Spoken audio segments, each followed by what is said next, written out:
Guys, so today we're going to be mounting my friend's deer. He has a channel at Crowley Outdoors. Go check that out.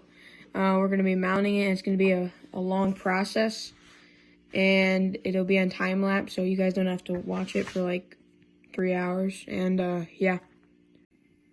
Okay guys, so right here, these little like ripples, those have to be gone, so like the paste I think stays on there.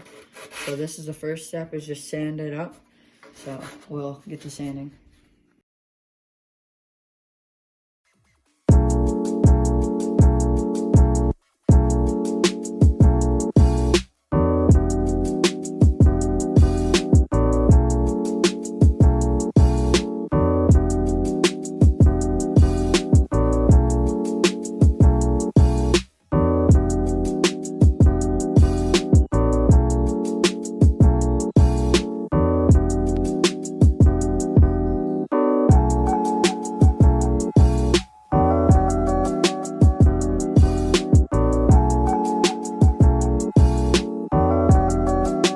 Okay guys, so that was a quick process of sanding it, and stay tuned for more.